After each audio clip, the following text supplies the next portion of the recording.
off at number 5 is The Blair Witch Project, the 1999 supernatural horror film that made me never want to go into the woods again. This found footage style film had audiences captivated when it premiered, largely because people thought it was genuinely real, including me. Its marketing campaign was morally questionable but brilliant, leading people to think that the movie's main characters were missing or even dead. They even went as far as having missing persons posters featuring the actors at screenings. This low-budget documentary-style horror movie follows film students Heather, Mike, and Josh as they head out into the woods in search of the fabled Blair Witch. The three friends find themselves at the center of strange occurrences. They seem to be lost and walking in circles, unable to find the road or their car. Horrific noises come from the woods, their stuff is being messed with, ritualistic items keep popping up, and paranormal happenings are running wild. 1 year later, they're still missing, and only this raw footage is found. The film preys on our most basic fears, not needing any fancy special effects or grotesque monsters. You feel like you're being haunted, but you're never sure by what exactly, until it's too late. Coming up next at number 4 is Jeepers Creepers. Just the title of this film is enough to drum up some fear in me, primarily because all I can hear is that old creepy song of the same name. You know, the one that plays ominously throughout the movie whenever the creeper is on the hunt. And by creeper, I mean the demonic beast in the movie, not the director.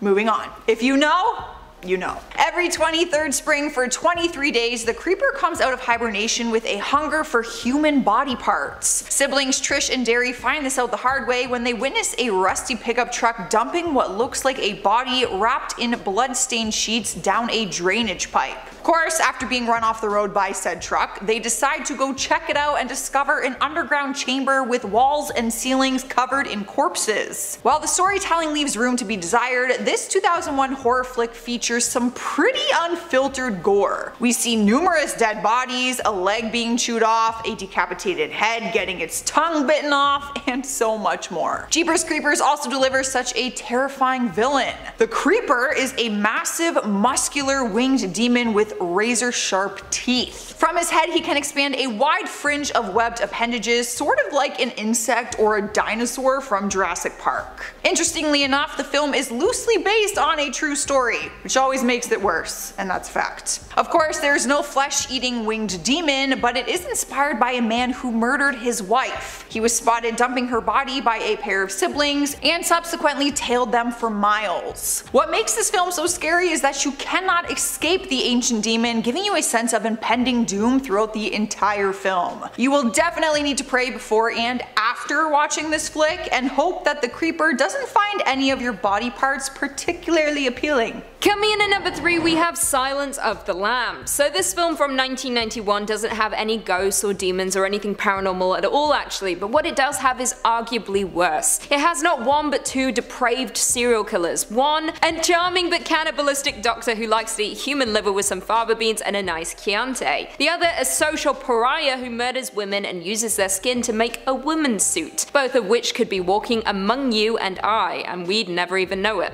The story follows FBI rookie Clarice Starling, who seeks help from convicted serial killer Dr. Hannibal Lecter in solving a string of murders. The bodies of women are turning up, skinned and mutilated. In a game of psychological cat and mouse, the brilliant yet disturbed Hannibal Lecter guides Clarice towards the murderer in a series of cryptic clues. What makes this particular movie so unnerving is the sense of humanity that is brought to the most inhumane content. Dr. Hannibal Lecter is a villain, an extremely wicked one at that, yet you find yourself strangely rooting for him the entire time. He's charming, witty, and ready to disembowel you and string you up like Jesus at any moment. Its scare factor has stood the test of time, still being considered one of the scariest films to date. Silence of the Lambs was also the first horror movie to ever win Best Picture at the Oscars, and the third movie to ever sweep the Academy Awards in all of the top 5 categories. Moving on to number 2, we have Poltergeist. It's safe to say that this 1982 horror film scared so many of us growing up and gave us an irrational fear of TV static, clowns, and our own bedroom closets. Directed by Tobe Hooper and produced by Steven Spielberg, Poltergeist is one of the most iconic supernatural horror films of all time, and is certainly a film you'll need to pray before watching.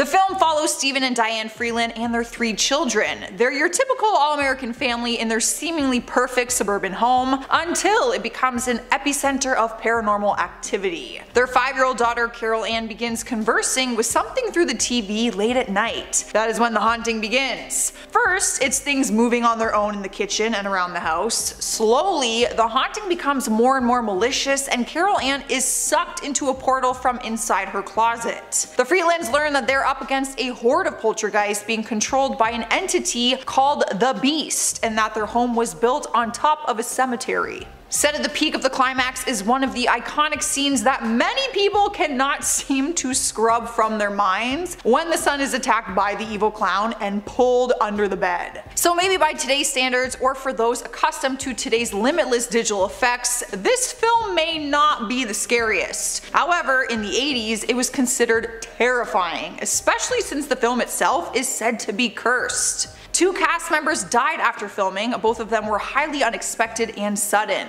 Dominique Dunne played the older sister and suffered a violent death shortly after the film's release. She was strangled to death by her boyfriend. Heather O'Rourke, who played Carol Ann, passed away at the age of 12, just years after the film's release. The actress who played the mom said in an interview that actual human skeletons were used as props for filming. This has never been confirmed nor denied, but could certainly drum up some bad karma on set, I'd say. Alright guys, we've made it to number 1 and we have The Exorcist. Get ready to pray, because in the number 1 spot is a film so disturbing that it had moviegoers throwing up, others fainting, and some even having heart attacks in theaters. Allegedly, that is. The Exorcist is the quintessential horror film and is considered the scariest movie of all time. The 1973 supernatural horror film follows a little girl possessed by the demon Pazuzu, who begins acting erratically after making ill-advised contact with the supernatural. The situation turns dire when Regan becomes increasingly more violent and disturbing, so her mother enlists priests to save her soul. So many iconic scenes make The Exorcist an absolute nightmare. Regan's head spinning around, her projectile vomiting green goo, and when she walks like a spider down the stairs, just to name a few. Her mutilated face is also incredibly haunting, being covered in deep cuts and scars. Perhaps the most disturbing fact comes from the sound design. Much of Regan's grunting and groaning were made using pig squeals. When the demon is finally exorcised from her, the squeals we hear are pigs being led to their slaughter. I didn't know that. I didn't know this. I thought you did. I was gonna act surprised, but I thought you knew. I'm surprised. Ah, that's disgusting. Yeah, yikes. The Exorcist was said to be cursed after a studio fire destroyed much of the set, and 9 people associated with the film's making passed away by the end of production. Priests were regularly called in to bless the cast, crew, and set. To make matters worse, the film is based on a true story. The book in which the film was based on was inspired by the real-life exorcism of a young boy. In at number 5 we have The Descent, 2005. First up we have The Descent, a British film from 2005 about a caving exhibition. We follow a group of 7 women exploring a cave that's never been explored before. The only way out of the cave is through it, so they travel deeper and deeper until they're trapped deep underground. We watch as one by one they meet a horrible fate, some accidental climbing mistakes, others descending into madness. They soon find out they are not alone in the cave and are being pursued by terrifying hordes of crawlers, but what we might today call Wendigo. They are a race of cave-dwelling humanoids who have adapted to near-constant darkness and lost any previous trace of humanity they may have had, becoming monsters in the process. The girls start to turn on each other while they struggle to survive in the darkness. They created 2 different endings for this film after deciding that the British ending was too dark for the US audience. In the US ending, our main character wakes up in the cave and crawls to the surface back to her car. When she is driving away, she pulls over and vomits, and when she leans back in the car, she is startled by the ghost of Juno sitting in the passenger seat. However, in the British version they reveal that this was all a trick of their mind, and she wakes up back in the cave, having never escaped at all. The film ends with the screams of the crawlers getting louder as they surround her. This one is enough to make anyone scared of the dark. Coming in at number 4 we have Ringu, 1998, aka The Ring. We have all heard about the adaptation of The Ring, but have you seen the original, more horrifying one, Ringu? The story follows a reporter and her ex-husband as they investigate the sudden death of her niece, who died of a sudden heart failure with an unnaturally horrified expression on her face. She then finds out that that her niece recently visited a cabin with her friends. Each of them had died the exact same way on the exact same night. She visits the cabin to find out what could have caused them all to die so suddenly when she finds the unlabeled tape. After watching the tape, she understands that they had all been cursed as she was now. Things become more tense when Reiku's young son watches the tape, starting the 1-week countdown before he too dies. She has to break the curse or she and everyone she cares about will die in less than a week. Their discovery takes them to a volcanic island where they can discover that the video has a connection to a psychic who died 30 years ago and her child. In the end, they discover that the only way to break the curse is to copy it and show it to someone else, passing it on to them, dooming them instead of you. It's a good thing no one has a VHS player anymore. In at number 3 we have A Nightmare on Elm Street 1984. This one is sure to keep you up at night. A Nightmare on Elm Street follows a group of teenagers battling a killer who attacks in their dreams. We follow Nancy and her friends trying to figure out why they're being hunted and how to stop it. This was our first introduction to the infamous Freddy Krueger, a killer who is badly burned all over his body. He uses a gloved hand with razors to kill his victims. Nowadays we all know who Freddy Krueger is, but in 1984 a killer who hunts you in your dreams was truly terrifying. Nancy has to struggle to stay awake throughout the filmmaking, depending on caffeine to keep her awake for days on end. They slowly discover that they are being hunted due to their parents being involved with Freddy's death. Nancy's mum revealed Krueger was an insane child murderer who had been released on a technicality and then burned alive by parents living on their street seeking vigilante justice. They attempt to bring Krueger out of the dream so they can kill him in the physical world. Could you stay awake for 7 days to avoid Freddy? I couldn't. In at number 2 we have Psycho 1960. This was the original slasher film. When Psycho premiered in 1960, the audiences were screaming in horror. They could not believe their eyes. It took the world by storm and instantly became a classic for horror lovers. Alfred Hitchcock wanted to shock audiences and do something no one else had ever done before. The audience were horrified that Marion Crane, the main character, had been so brutally murdered. Never before had a main character died in a film, and here she was stabbed repeatedly within the first 30 minutes. Hitchcock even received an angry letter from one man claiming his daughter is now refusing to shower thanks to this film. The film continues when Marion's sister starts to wonder where she is. Marion had stolen money from her previous job and was hoping to make a new life when she stumbled into the Bates Motel. Lila hires a private detective to look into the disappearance, but once he goes to the Bates Motel, he too never returns. When Lila and her partner Sam go to visit the house, they see Norman Bates in the window. They go to the police to report all of the mysterious disappearances, where they are told that Norman's mother, has been dead for 10 years. Later it is revealed that Norman Bates had multiple personalities and had been acting as himself and his mother since her death, killing unsuspecting women who visit the motel. It might not seem like much now, but this film was as terrifying and horrific as films came in the 60s and paved the way for the horror genre. Freaked me the out. I saw it at 4. Accidentally. And finally in at number 1, The Conjuring 2013.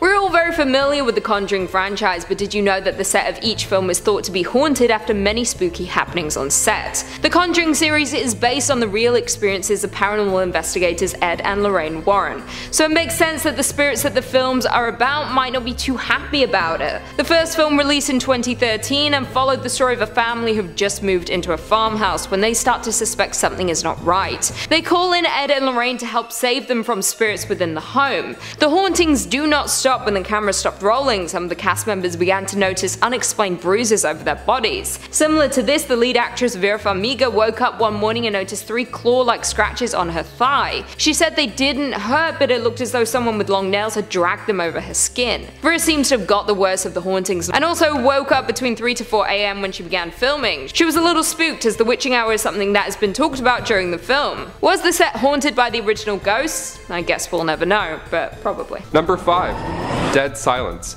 Okay, so before Aquaman and The Conjuring was released in theaters, director James Wan teamed up with horror writer Leigh Whannell to make Dead Silence. This film was released in 2007 and only made $16 million in the box office despite its $20 million budget. Now, I started this list off with Dead Silence because this movie should have done a lot better. I remember sneaking into the theater to watch this, that's how old I am, and I'm sure glad that I did.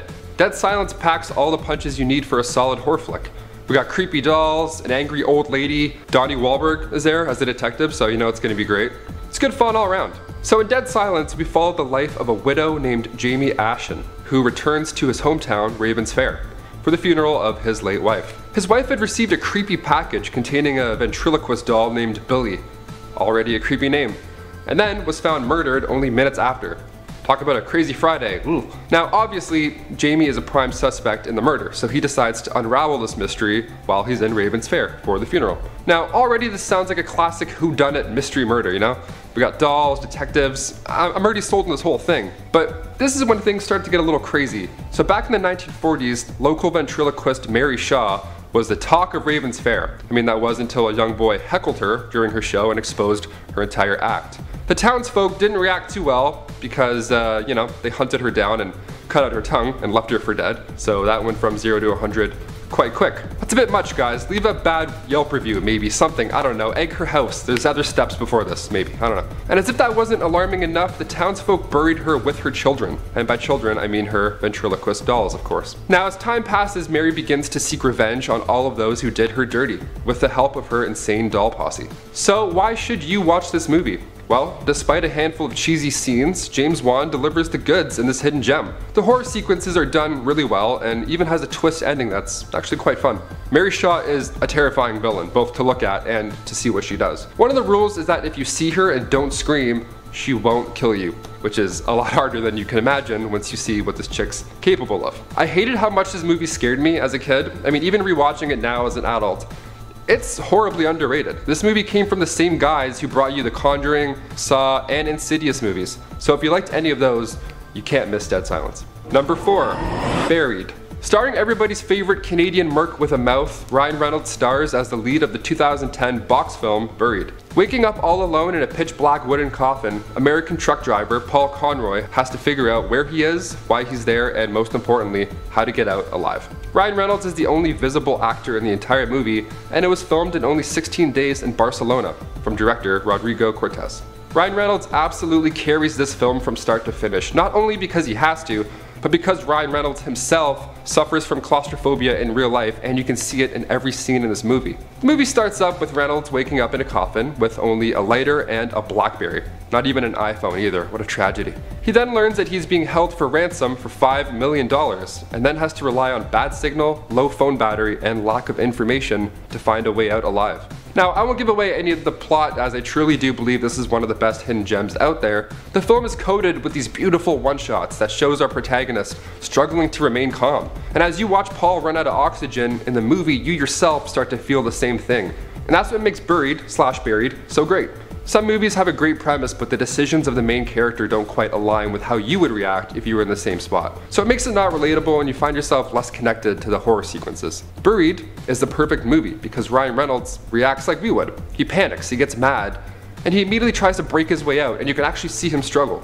And for a movie with just one main character, Buried leaves you breathless for all the right reasons. Number 3, As Above, So Below. Abandon all hope, ye who enter here. Well, you can say that again, Satan.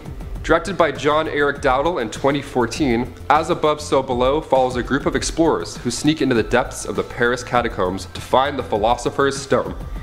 Okay, this already sounds like a rejected Harry Potter plot, but I promise it's much more sinister than that. The main character, archaeologist Scarlett Marlowe, has spent most of her life trying to figure out where to find Flamel's Philosopher's Stone, as it has the powers to grant immortality and even turn any metal into gold. Sounds like a pretty cool rock. Worth the troubles, I would say. As Above, So Below is filmed to look like a documentary, so the sudden shifts in camera work are already enough to get spooked. The film's loosely based on the 9 stages of hell, so it's quite fast-paced and uses themes such as lust, gluttony, greed, anger, heresy, violence, fraud, and treachery. That's a lot of plot points for a film coming in at just an hour and 30 minutes, yet this movie nails it. Each character has a hidden past that is yet to be discovered in order to move on, so you're not quite sure what's going to happen next or which hellish theme you'll be getting along the way. Which is a breath of fresh air compared to your usual, slasher horror flick with some teenagers, which we'll get into a little bit later. As Above, So Below did well in the box office, yet it's still one of the most underrated movies discussed today. Have you seen it? Have you heard of it? What are your thoughts? Let us know in the comments. Number 2, Joyride. I'm sure a lot of us grew up prank calling people at one point. It was always such a rush, you click star 67, you dial the number, you're never sure who's gonna answer or what they're gonna say. Ultimate prank. But what if you prank called somebody and they happen to be a psychotic truck driving murderer? Starring Paul Walker and Steve Zahn, the 2001 thriller Joyride left us never wanting to prank call anybody ever again. The film begins like a classic goofy brother comedy. Guy's on his way to drive across the country to see his love interest. Lewis Thomas, played by Paul Walker, is accompanied by his fun, wacky brother, Fuller, played by Steve Zahn. The film gets us to like this duo right off the bat. I mean, Paul Walker's charm mixed with Steve Zahn's careless humor gets audiences to want these brothers to succeed. Their plans are quickly halted when Fuller decides it's a great idea to use a truck radio and prank call a passing truck. The brothers think that all is said and done until the truck driver, known as Rusty Nail, begins to stalk and terrorize the boys. What a great nickname, by the way. Rusty Nail, really tetanus, it's got the whole thing. This movie hits hard with audiences because you don't see what Rusty Nail looks like. In a world filled with truck drivers, you can imagine the anxiety of driving at night, knowing any of them around you could be your killer. With powerful performances from the cast, this movie feels fast-paced and very, very stressful. 2 sequels came out after, but none of them compare to the original, obviously. Number 1, The Cabin in the Woods. Directed by Drew Goddard and written by Joss Whedon, The Cabin in the Woods is a new take on a classic tale. We start with the usual. We got a group of teenagers heading to a secluded cabin in the woods to find a plethora of haunted relics in the cellar. Usual stuff. I mean, after reading a passage from one of these books, they begin getting hunted down by killer zombies. This already sounds like it's been done before, and that's exactly what they wanted you to think. So while the gang acts like a stereotypical group of teens in a slasher flick, scientists are working behind the scenes at the same time to ensure that everything in the cabin is going exactly as planned. The haunted relics are there purposely, so that they are discovered. So in the movie, it is said that the Lovecraftian gods, known as the Ancient Ones, actually exist in real life. So, in order to keep them calm and collect and cool, and hopefully not destroy the entire planet, a sacrifice must be made. So that's where our dumb high schoolers come in. With many twists along the way, the film does a great job of acknowledging how overdone these basic horror tropes can be. Some scientists even place bets on which relic they're gonna find first or play around with first. The movie's filled with many humorous scenes. It's hard to not love these idiots, you know? But at the same time, The Cabin in the Woods almost makes you root for the bad guys. I mean, after all, if these kids don't die, the rest of the world does. With a great double twist ending, The Cabin in the Woods did quite well with critics, and many have been demanding a sequel since its arrival in 2011. Number 5. 13 Ghosts. Released in 2001, starring Shaggy and Monk, aka Matthew Lillard and Tony Shalhoub, 13 Ghosts was the OG Cabin in the Woods. The movie opens with this rich collector and his assistant, Matthew Lillard, as they try and capture a ghost called the Juggernaut. And as you probably guessed based off of the name, they got their ass kicked, and the rich collector meets his fate. Horribly, that is. So after his death, it's revealed that he intended on leaving everything to his nephew and his family. Starting with a large mansion made mostly of glass because, hey, those sound comfortable. Matthew Lillard's character disguises himself as a power company employee, and then while he's in the house, he realizes that it's actually a secret nightmare. The house is basically a prison for ghosts. Held captive by spells written on the walls, the ghosts aren't too fond of their new home. So one by one they start getting out, and the group must fight their way out of this monstrous prison. I was only 6 when this movie came out, and it of course scared me back then. Revisiting the movie now as an adult, it's really enjoyable to watch still. The opening scene shows how brutal these supernatural forces can be, so once you find out about the other 12, you're like, oh man, now I'm ready to go. The makeup's done super well for all these monsters too, because they had to. They didn't have CGI back then, or they did, but it didn't look nearly as good as it does now. The film doesn't really age because it relied mostly on the human performances playing all these ghosts, and they're amazing. It's kind of like when you go to an amusement park during Halloween and you see all those really good performers. It's just like that, but with lots of blood. And of course, Matthew Lillard. Sold. Number 4, The Descent. Written and directed by Neil Marshall, The Descent follows a young woman named Sarah after her husband and daughter's untimely tragic death. So about a year after the loss of her loved ones, Sarah and her 5 friends decide, let's shake things up a bit and explore some caves. You know, to get their mind off things. So the group had always been the type to explore, as the film opens with them on a whitewater rafting expedition. The trip starts to go off the rails when rocks collapse and they trap the explorers inside. Oops! So desperate for a way out, they start looking frantically. And they encounter this ancient mural that appears to show like another exit. Hell yeah, let's do it. Which way do we go? They see this bright light thinking that they found the exit, thinking that it's daylight.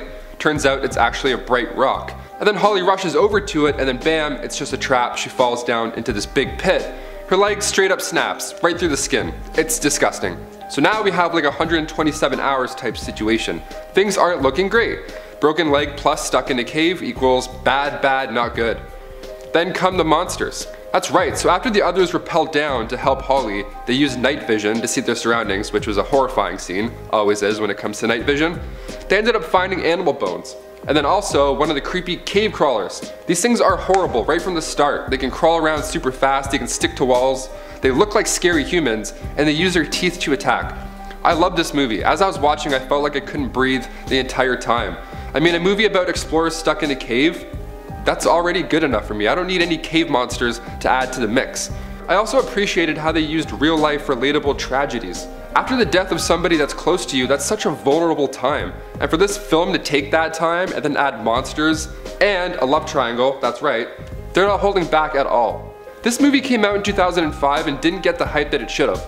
Many times during it, I asked myself, would I have been able to film this movie? Like if I was asked to do this film, like they made a massive set with tight corners and low ceilings, they made it look scary and they made it look tight. Because obviously it'd be too dangerous to film in an actual cave. I don't know, I think my claustrophobia would be too insane. That plus a camera crew around me and this monster looking dude who's like 17 trying to bite my toes. I don't know, would you do it? Let us know in the comments, I'm curious. Number 3.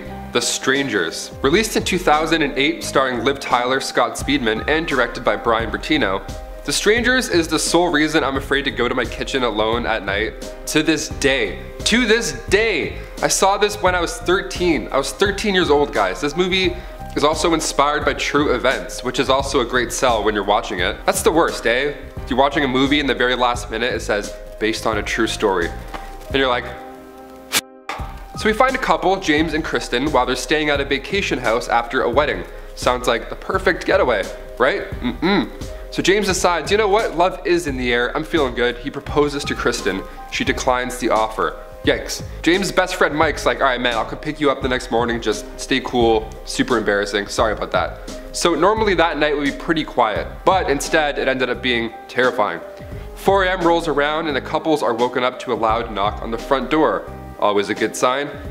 Dim lighting makes it hard to see the face of the young woman, but she asked if Tamara was home. James is like, no, she's not. Also, it's 4 AM, bye. James' next move was to go to the store to buy cigarettes for Kristen, as she's probably shaken up. Good timing, James. Just get out of the house right after you hear that. A+. So while James is gone, Kristen is occupied trying to get smoke out of the house because they'd previously lit a fire but forgot to open the chimney flue. Rookie mistake. She wanted smokes, not smoke. Listen up, dude. God. Then things start to get a little bit wild. So while she's standing in the kitchen just hanging out, smoking, chilling, you can see somebody in a mask just standing in the background. She doesn't notice it, but we do. And it's the best. Check it out.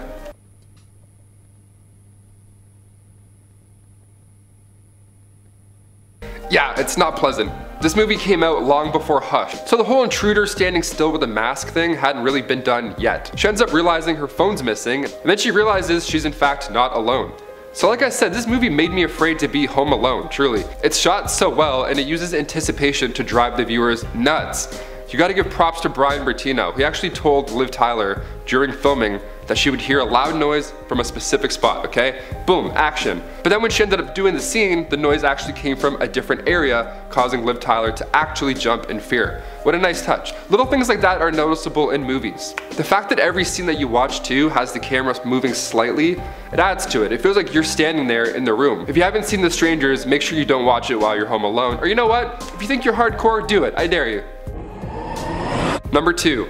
Dark Skies. Okay, with all this talk about Venus potentially showing signs of life, it sparks quite the conversation. Are aliens real? Are we the aliens this whole time? What's going on? So it was only fair to add some extraterrestrial goodness to this list. Dark Skies, directed by Scott Stewart, is the classic tale of a family being stalked by aliens. Good times. And it's probably the scariest alien movie I've seen. Hear me out. So we have the Barrett family, Lacey and Daniel, and their 2 young sons, Jesse and Sammy. The family is the usual suburban type. The older son actually gets along with the younger brother, which I liked. Usually movies make it so the siblings don't like each other, and then when something spooky happens, nobody believes them or gives a shit. This movie shows the 2 as buddies. They use walkie-talkies to say goodnight. Real cute stuff. Lacey is a real estate agent and Daniel is currently unemployed, which right off the bat shows that these people have real life problems already. Makes the family more relatable in a way. It sucks the viewers in. The movie doesn't wait long either to start cooking. Strange things begin to happen to the family. Birds start flying into windows, kids are acting strange, and most notably, Lacey goes down to the kitchen one night and sees everything stacked and balanced together in a really weird way. Like this.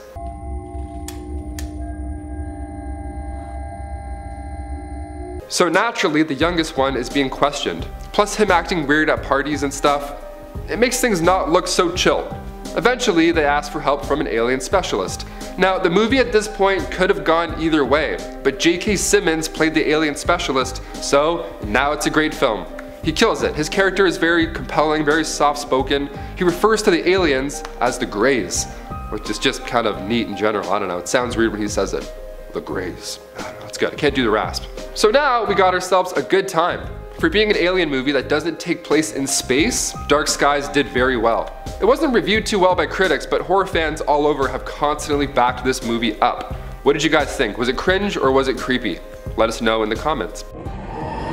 And finally, number 1, Color Out of Space. Okay, I saved this one for last because this movie is a goddamn nightmare, and it's a roller coaster. Released in 2019, directed by Richard Stanley, Color Out of Space stars Nicolas Cage, Jolie Richardson, and Julian Hilliard, who we recognize as the young kid Luke from Haunting of Hill House, with the glasses, so cute. So the family is sleeping, hanging out, doing their own thing, when all of a sudden a meteorite crashes and lands near their house. It's pink or more magenta colored. Now, normally you'd think, oh, maybe it's an alien and this will be a movie about aliens. Or maybe a transformer. I think we just found a transformer. Based on the H.P. Lovecraft story also titled Color Out of Space. So what's the deal? Without giving too much away, the meteor starts making people act weird, to say the least, and it might be the most ambitious horror movie I've seen in a very long time. So I watched it for the first time about a week ago, and I gotta tell ya, made me question my sanity as soon as the credits started rolling. I had no idea what I was watching at times, like literally none of it, but I enjoyed every part of this movie. I didn't watch the trailer or anything beforehand, and I strongly recommend you do the same. So at the beginning, it felt like I was watching something like Halloween Town, right? It starts off fun, a little cheesy, and like the actors are kind of weird, doing their own thing, like certain character choices where you're like, I don't understand why this is important. And then by the time the end of the film rolled around, my friends and I were just like, what did we just watch? We were in shock. I had no idea where the plot was going once the meteor crashed, but in a good way. These subtle little character changes that happen after that, on and off screen, are so key. The best part of the movie, that in my opinion makes it worth watching, is Nicolas Cage. And I'm not even saying that in a funny way. I know he gets mocked a lot for his performances, but he plays this really cool dad who's trying to keep his family from losing their minds while he's slowly losing his mind. It is a slow burn in the entire movie, and it's such a treat to watch. This Lovecraftian cosmic horror was the perfect film to use Nicolas Cage's wacky anecdotes. The director even said to him, hey, can you tap into the same style of performance you had from Vampire's Kiss? And if you've seen that, you know you're in for a treat. This movie is also really funny at times, unintentionally. You gotta check it out.